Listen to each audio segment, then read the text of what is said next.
I guess I'm the third in a series after Richard Stone and Natalie of Just Another Pretty Face.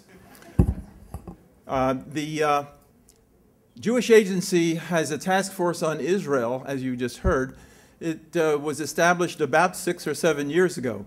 Initially, it had only one person as a chair. I was invited to be a co-chair about 1.5 years, 2 years following that. And the sequence has continued so that today, unlike any of the other 30-odd committees or task forces of the Jewish Agency, we have 3 co-chairs, 1 director, 1 associate director, and I have no doubt that in the next year or two we'll be having 10, 12, and everybody will be a co-chair. It is a pleasure, an honor to be with you at this most serious time in Israel's history, in Jewish history. We've heard from so many people about what the problems are, laid out magnificently in previous panels and by previous speakers. Now I think we're taking a turn to hear from a couple of experts who will talk about what we are doing about this, what we can do and can do better, and what all of us together should be able to do, even rather small in numbers relative to the larger Jewish population in the United States. We are a core from which responsible work, responsible people, and a different perspective about Israel can come. You, I congratulate for being here today and from the lessons that we will hear from with our 2 terrific speakers. One, Malcolm Hoenlein, one of the great leaders in American Jewish life, the executive vice chairman of the Conference of Presidents of major American Jewish organizations, has, as you either, if you don't know now, and I seriously doubt that there'd be anybody in this room who does not know a lot about him, mostly for the good, I think. You can check the biographies at the end of your program. More recent on the stage, but absolutely as important with the work and assignments he has, as Malcolm has done, is David Dabchek, who's the Deputy Managing Director of the Israel Action Network, which is a function of the Jewish Council for Public Affairs and the Jewish Federation System, Jewish Federations of North America. And it is at both the Conference of Presidents level and the JCPA and the federations that the basic work, the basic strength of the American Jewish community resides. So we are very, very lucky to have these fantastic spokespersons from each.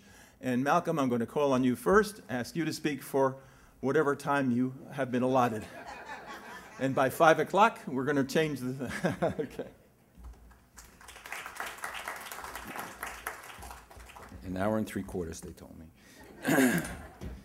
First of all, thank you all for being here. It's a very important event and very timely. I don't know whatever Natalie is running for, but I'm voting for her and really resentful about putting me up after her. This is a special time in the Jewish calendar, obviously, as we are on the eve of Rosh Hashanah and Yom Kippur. It's a time of introspection and retrospection, but not just for us as individuals. It's also a time when, as a community, we ought to engage in a review of the past year to look at where we are, and more importantly, to look at where we're going. If you know, in our Tefillot, one of the sections in Rosh Hashanah is called Zichronot, remembrances. But we talk there about our future hopes, Al Kein Nakaveh, about our future aspirations. Because Jews look back, we remember not about the past, but for the future. That we learn the lessons of history in order to spare future generations those trials and tribulations, to learn both from the mistakes and from the successes of past generations, and see what of it we can apply to our own time and to the challenges that face us. And there's probably no more serious a time in many years, given the array of challenges that confront us, for us to do that.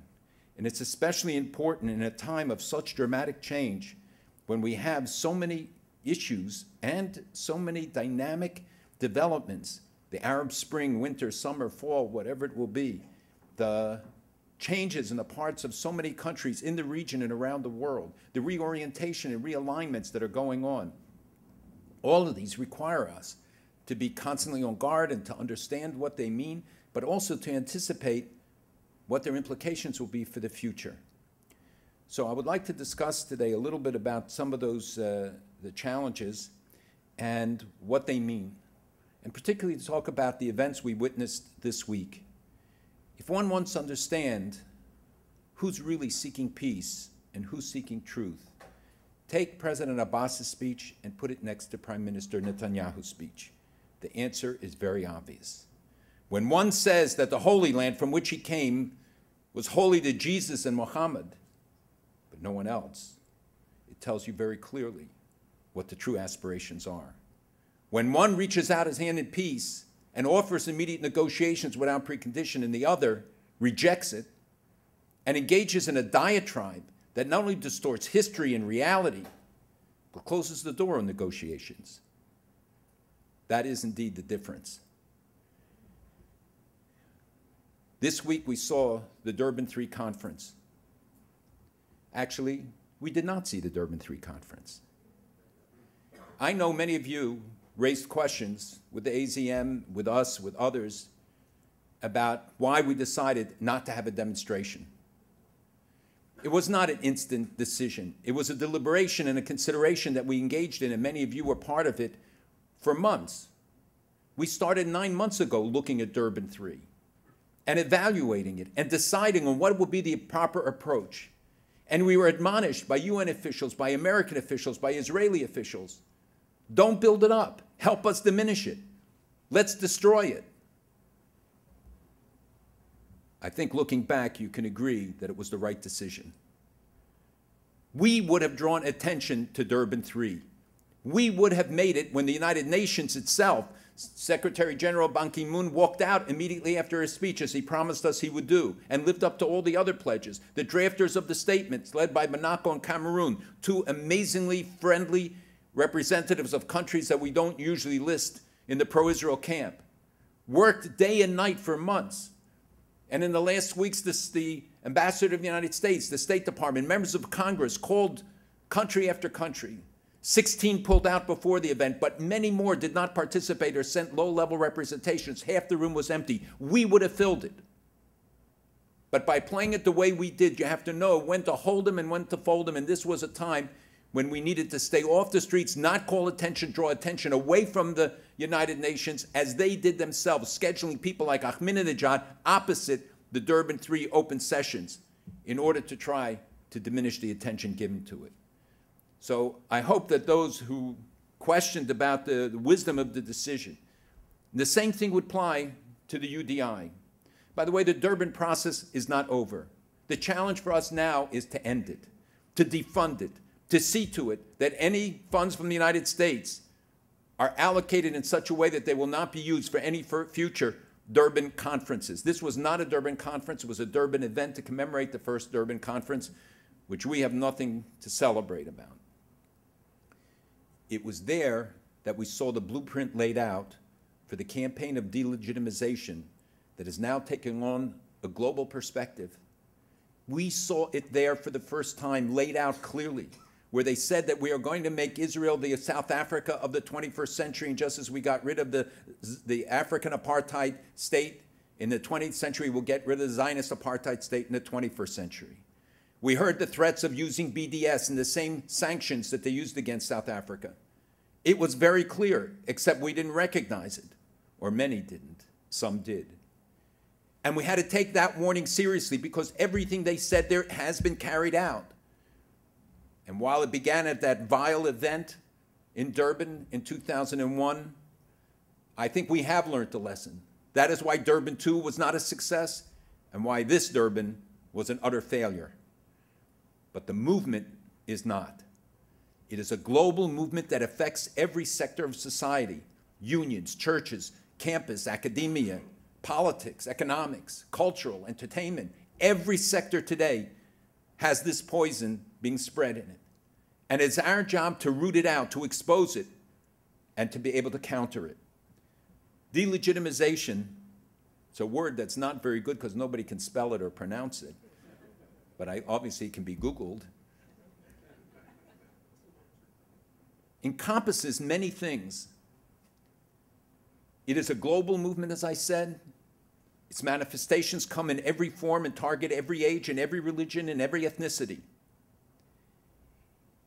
Some people say to me, but why don't I see it?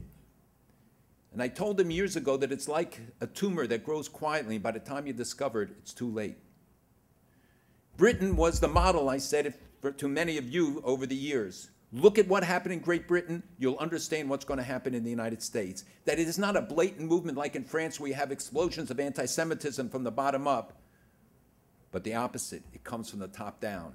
It starts amongst the academics. It starts amongst the elites. And the recent nationwide study that we did, the biggest study ever done of the American people, every sector of the American people, and some of you have heard the reports and seen the findings, vindicate that. It shows how the American public, which is by and large supportive of Israel, but that's according to polls. When you look beyond the polls, which can often be misleading, though we all echo them because they're good for us, it shows that we have a large part of the American people moving towards indifference or doubt, even amongst Jews. And it is our responsibility, because what the study showed also is that we can win the back, we can fight the apartheid argument, which more than 50% of those who responded believed. We studied 3,000 people in death, Asians, African Americans, Hispanic Americans, young, old, men, women, college students, high school students, Democrats and Republicans. And we saw certain common trends. We saw messages that work. Not how Israel makes the world a better place, but startup nation. Not about Israel, but about Israelis. About the values and the things that unite us. Not about the IDF, but about IDF soldiers, who they are, what they represent. And we have to reorient our messages in order to reach those audiences and to understand what it is that they are looking for. And sometimes a comment that we describe as hostile is not hostile at all. It's out of ignorance, or it's because they haven't been told the truth. UDI that we experienced this week, the Unilateral Declaration of Independence on the part of the Palestinians, is part of the delegitimization campaign. It has a political agenda. But understand that at its core, it's an exploitation of delegitimization. And the words of Abbas go to that and speak to it. Because it says that you have to negotiate with every country, or in every circumstance, in Kosovo, in Ireland, but not in the Middle East. When it comes to the Jewish state, you don't have to sit down and negotiate. You dictate what the decisions will be. In the quartet statement that was released this weekend, there is no reference to Israel's security. You don't find that strange or disturbing, that here they can sit and negotiate all this time and no mention of security? The delegitimization campaign, as I said, finds its expression in many ways. This campaign for the Unilateral Declaration, which is not over, we have only seen the beginning salvos. We will see it yet come back to the United Nations and maybe to the General Assembly, but we will certainly see it being fought out in world capitals. And unfortunately, we see how many of the European countries and Russia and others who feign their friendship for Israel are in fact working against the interests of Israel. The boycott, divestment, and sanctions movement feeds on it. And it feeds into every sector when we can see products burnt in the streets of Paris or deshelving in the stores of London, and efforts here by co-ops to ban Israeli products. We have to make sure that there's a price for it. We have to make sure that there is some consequence. You know, Abbas gets away with it because he's always better than the alternative. And I asked many of the leaders we met with this week, many of the foreign ministers, at what point is he not better than the alternative? At what point is there some consequence? Or what is the message to every irresponsible group and every terrorist group and every group that seeks to undermine the very principles we hold dear and you hold dear when there is no price? Because he's better than the alternative and therefore never held to account. The time has come when they have to be held to account and there have to be real consequences. If we really want to stop delegitimization, we have to delegitimize the delegitimizers. We have to hold those who engage in it to account, because the lesson of history, it's not what they do, it's what we fail to do. It's we who raise the bar. It's we who increase the tolerance. Things that are said today, 10 years ago, you would have been out in the streets demonstrating against.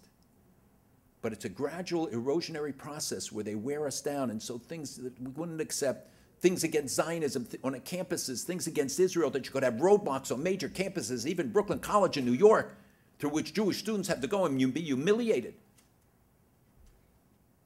We would never have tolerated it. But the truth is that we raised the bar. The truth is that that story is the same as the Exodus from Egypt. As long as the Jews in Egypt said, we can live with it, we'll take it, more bricks, less straw, more suffering, we can take it. And as soon as God saw that they said, no more, we're not going to take it anymore, he said, now you're ready to be redeemed.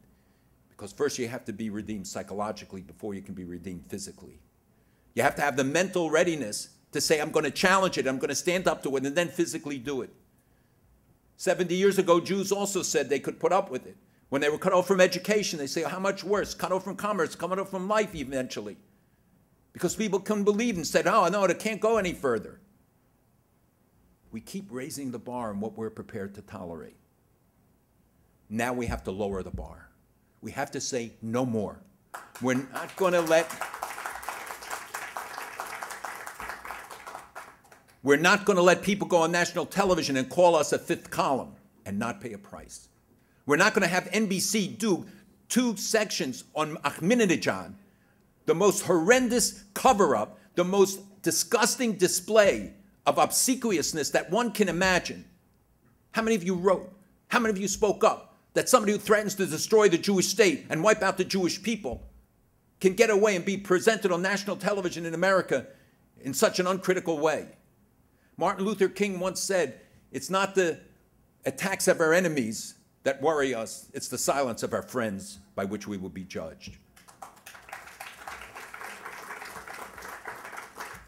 When Walter Mearsheimer can publish a book and have 1 million copies used from Harvard to University of California with no answering material, though it's full of historical inaccuracies, not even the footnotes are right, and yet it is accepted.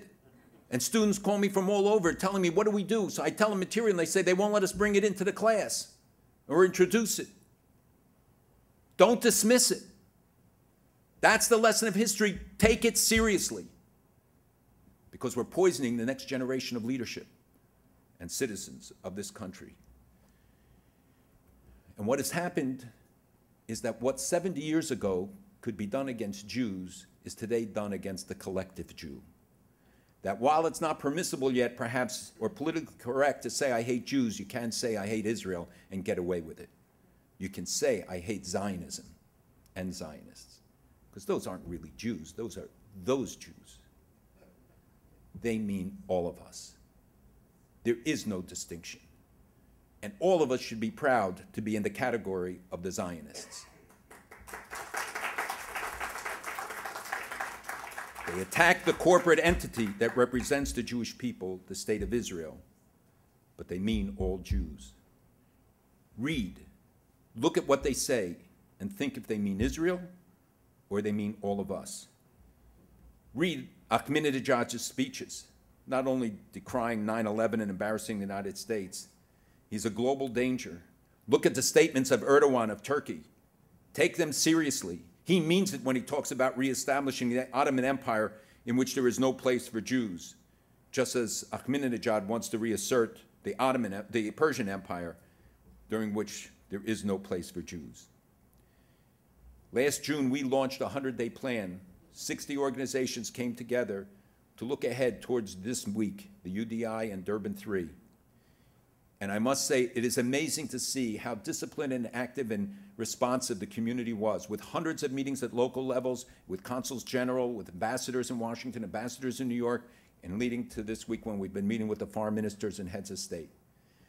Next week, we will start a process to, again, plan for the next months, to look ahead, and so we're not just being responsive, but trying to shape the debate, that we will try to look ahead and anticipate what is going to happen and enable the community to be most effective.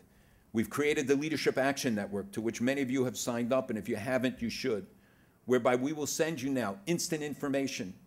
We have a hub in Jerusalem from which we will get immediate information. We will overcome a lot of the obstacles that existed and why, quote, Israeli Hasbara is always so terrible. Our Hasbara was terrible. Israel has its responsibilities and we have ours. And now we are working together in ways that have never been done before. Using the new modern technologies, we are building a social media platform at the Strategic Communications Center to enable us to use Twitter, Facebook. We are sending people to Israel who can address all the audiences. This past week we had the Stars of Twilight. Don't ask me what it is, I have no clue. But I saw the people camping outside in the King David waiting for Keelan Lutz to come outside and to embrace him and hug him and bake cupcakes for him. And he tweeted to 650,000 people a day. Omar Epps of House, when we sent a crew of House last month, tweeted 19 times to 1.25 million people whom we would never reach. We had the top Hispanic singer who, while she was in Israel, got the nomination for the top Emmy, Spanish singing Emmy in the world. And of course, the media came running after her, and Miguel Ferrer and all of the others from Grey's Anatomy. They come back and they talk to audiences that we can't reach. And we're sending Hispanic media broadcasters and religious leaders and all sorts of people. Because there's nothing that sells Israel more than Israel. And there's nothing that sells Israel better than the truth.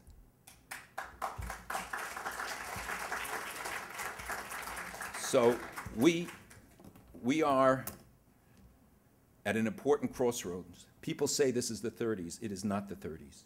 It's not because the world has changed. It's because, God willing, we have changed. That we are a community that will respond, that we have learned the lessons of the past, and we understand the challenge for the future. I want to close by asking you, who knows what this is?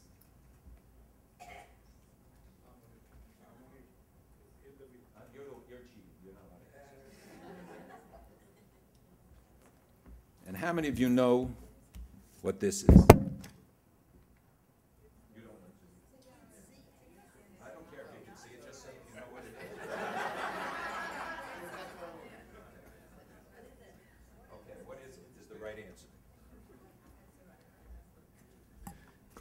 This is Zionism in its purest, most honest, irrefutable form.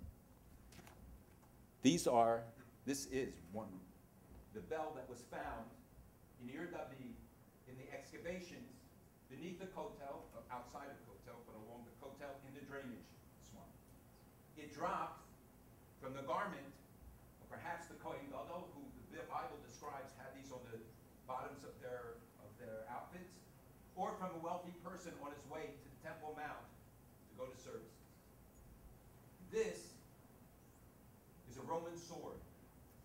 This was found very close to where the gold bell was found. This is a sword still in its leather scabbard that a Roman soldier, as the Jews were escaping Jerusalem, they went into the tunnel, the drainage tunnel, to escape. And the Romans found it. And we found the places where they broke in. But one Roman soldier came down and was obviously killed before he could get his sword out. And the sword was found intact, laying right next to the golden bowl, the Pa'amon. Now I ask you one question. Why, after 2,000 years, would we find it now? Why didn't our grandparents, our great-grandparents, their great-grandparents have the privilege to see this? If I came up here and I said, I'm going to show you an insight that you can see something from the Second Temple, you'd all jump. The room would be packed. Everybody would be excited. I'm doing it. I'm showing it to you. But I'm showing you 2,000 years of Jewish history. It's irrefutable. It's undeniable. Arafat and Abbas talk about the Judaizing of Jerusalem. This is the Judaizing of Jerusalem. It tells us that there is no parallel claim in the world. Who else can tell you, show you something like this? Where are the Romans today that attacked us? But we have the proof. And the answer is that we're shown our past in order to remind us of our future. There was a gathering in Jordan of scientific ministers and ministers of our antiquities of Arab countries in June. And what was the meeting about? The fact that Kever Rachel, Rachel's tomb, and the Marat HaMachpelah were not Jewish sites. And they concluded in resolutions and said they were going to go to UNESCO to protest the fact that the Israeli government was going to take steps to rehabilitate both locations. They understand better than us that if you take away our past, you take away our future. God is showing us our past to remind us of our future, but reminding us of our responsibilities. And you as Zionist leaders have a special responsibility. I know that there are a lot of demands made on you. This is a time. Get involved with the Leadership Action Network. Sign up, sign your organizations up. We're not asking for your emails. We're asking you just to respond, that you will send out the messages. Do this stuff that on the local ground, communities with the IAN. Take advantage of this new thrust. We're investing a great deal of money and a great deal of effort. We've gotten experts from every kind, most of them non-Jews, who come and volunteer. You know why? Because they tell us this is about Israel and Jews today. It's about America ultimately. It's a message we can sell. You've been charged. You've been given the proof. Now prove worthy of it.